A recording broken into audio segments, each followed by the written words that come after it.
these expectations as a team and just kind of how you guys, you obviously can't run from it because it is what it is, but how do you kind of process that in the locker room and set the tone with the younger guys in terms of how things need to be done? I think just as a team, we talk about every day what we want to do and what we want to succeed in. We want to win a Big Ten championship and national championship. And in order to do that, we got to come in and put the work in every day. But at the end of the day, the hype is just the hype. Nobody's played a game yet. Nobody's proved anything. So every day we got to go out there and prove what we're about and what we want to do. So, what do you, in terms of your game this offseason? You talked a little bit in the podium about shooting, but what were the main focuses in terms of getting better at?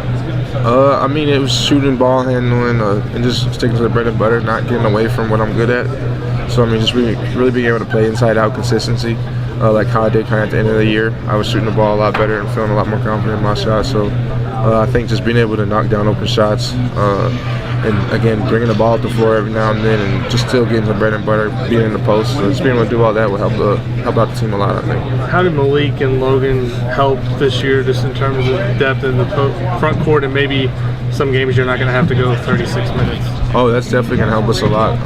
Got worn down a little bit towards the end, and I think that went noticed. So I think having Malik, he's a really good player, and then Logan's gotten a ton better this year, so I'm really excited for that for him. And then Malik again is phenomenal inside threat, all the footwork, can shoot the ball on the outside. I think he's going to be a lot of fun to watch. Does the energy and atmosphere around this program feel different this year than it has in your other years?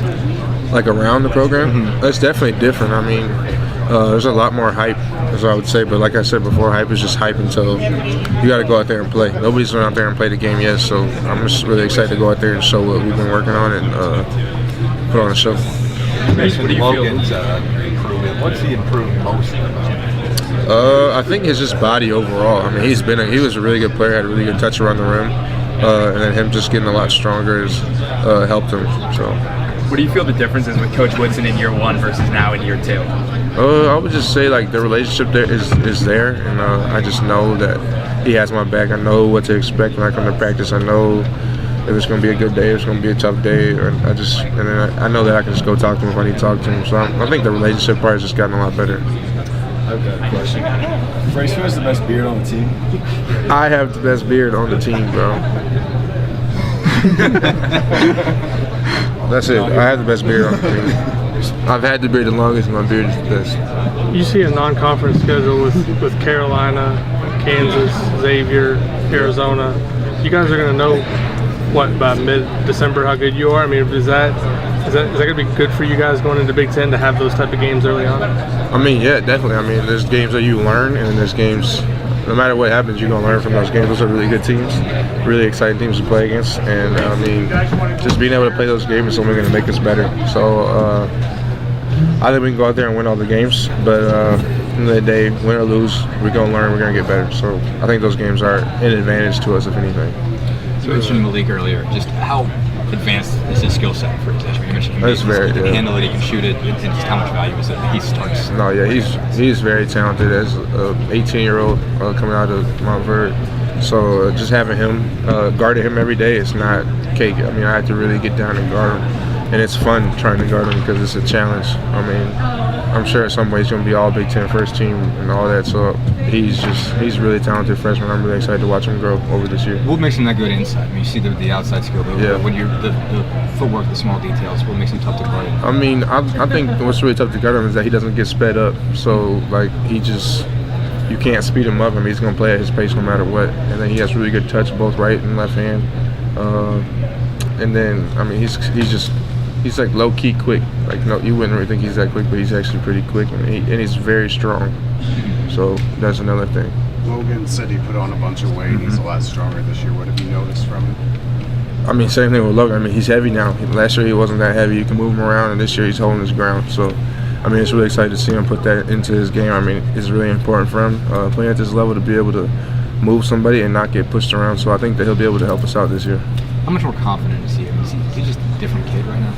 Yeah, he's different than he was last year. You can see it on the court. I mean, he's smiling, he's playing hard, he's talking a little bit of trash. I mean, it's a lot of fun to watch him grow and just get better overall. To put a fine point on it, could you guys push him around last year? Yeah. And do you think that kind of I think it bothered him a little bit, and I think that he really locked in this summer and focused on his body, and took that weight room serious, and took the protein shake serious, and put on that weight serious. And I mean, I think that now he knows that he can hold his own. It's only up from here for him. How does Coach Schifino change things in the backcourt for you guys? I mean, he's probably a pass first point guard, and he's like 6'6". He might be like 6', but he's like 6'6", athletic. Handles the ball really well. He's a really, really good passer. He can shoot the ball off the dribble. He can get to the rim. He's a really good decision maker. So I mean, it's fun to play with him and X and all that. I mean, he's making X better. X is making him better. I mean, the competition in practice is the highest it's ever been as I've been here. So it's a lot of fun. When Geronimo really broke out last year in that Wyoming game, what have you seen? Kind of just the overall him, changing his game and really becoming the player that he was in that Wyoming game. Definitely. I think that game gave him a lot of confidence. I mean, even last year gave him confidence. He shot the ball well last year. He played well last year. He did what he was supposed to do. And I think that he's built out a role for himself. He knows he's going to get in the game every game. He knows he's going to go out there, get offensive rebounds, make dirty plays, jump 30 feet in the air, do something crazy. But I think that game gave him a lot of confidence, and he went into the summer and took it serious. I think we all took the summer really serious. And I'm really excited for him to make that jump to like the 3-4, being able to do both of those things. He's handling the ball a lot better. He's shooting the ball better, being able to make plays off the dribble, pass the ball. I mean, it's been exciting. Back to Logan for a second. Was there a moment when you guys realized, he's not the skinny freshman anymore? Yeah, actually, beginning of the summer, I got pushed in the back by Logan. I was wondering who pushed me. And it was Logan standing there. But I was like, all right, Logan, here we go.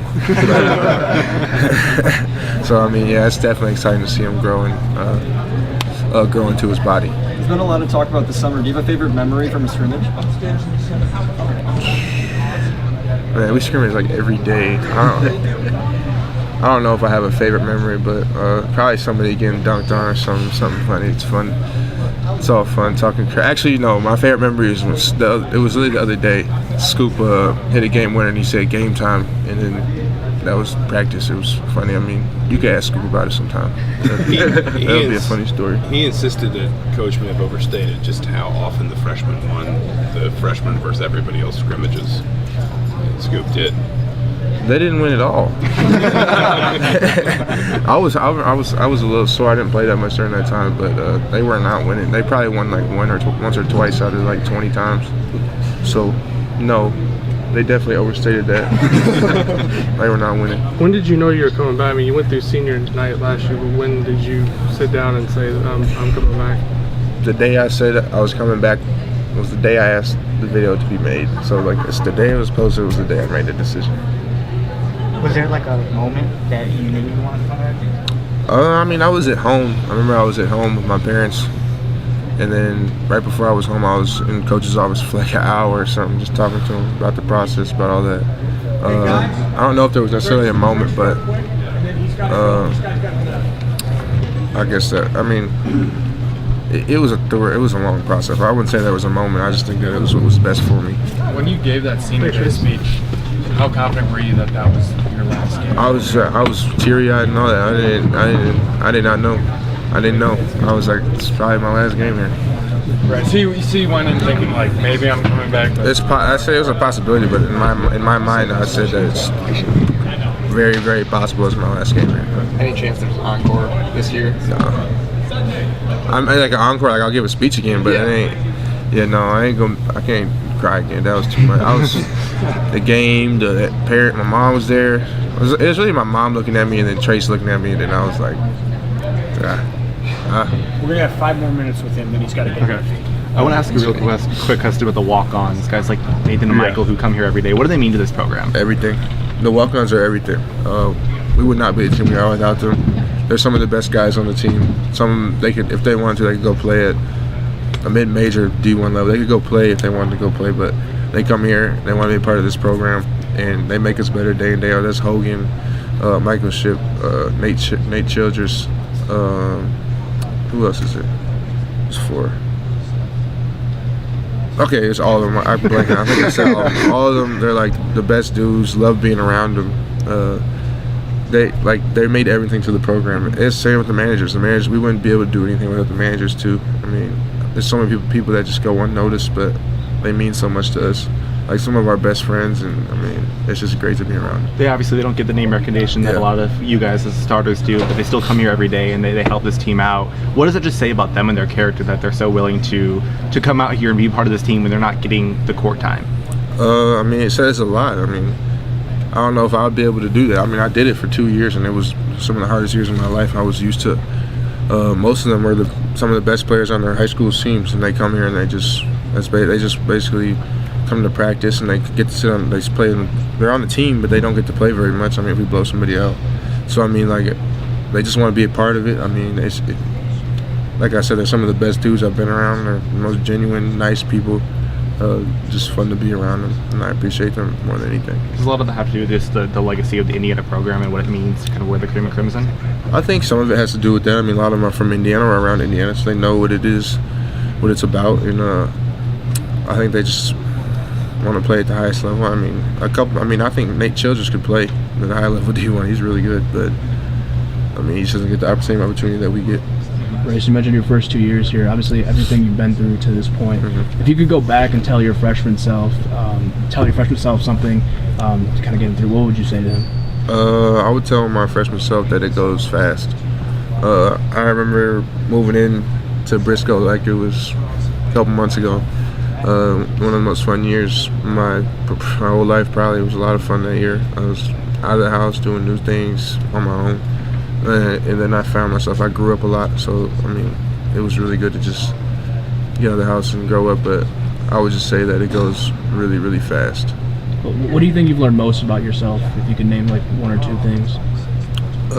Just how mentally strong I am. Being so far away from home, I was basically out here by myself with my teammates, so just being by myself and just learning how to basically maneuver and live life on your own is definitely a step. And I was 18 when I did it, and a lot of people that go to Indiana are from Indiana, so they get to go home, and I was basically just around. So just being mentally tough, calling your parents, and just staying strong. So how mentally tough I was something I learned about myself. Last summer around this time, or not last summer, last year around this time, all the talk was kind of about your body transformation and cutting all that fat off.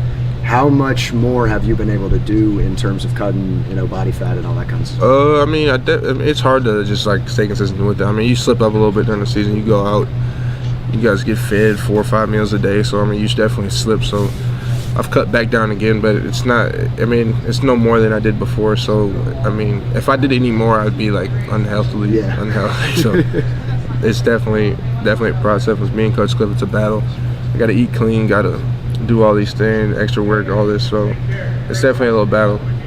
For you, how has being a college athlete changed since name, image, and likeness came into play? I mean, it's different. I got a little bit more money in my pocket, which helps with like eating and doing things like that, doing some fun stuff. But I mean, it's like a different game. We're almost like professionals now, the way some people are getting paid. So I mean, it's changed the game, I guess. There's not much to say other than that. Do you look for something specific when you're asked to do a deal, or do you reach out to people? Like, do you have a plan of kind of what you want to do with that, or is it just whatever happens? I kind of just go with the flow. I don't really worry about it too much. All right, Race.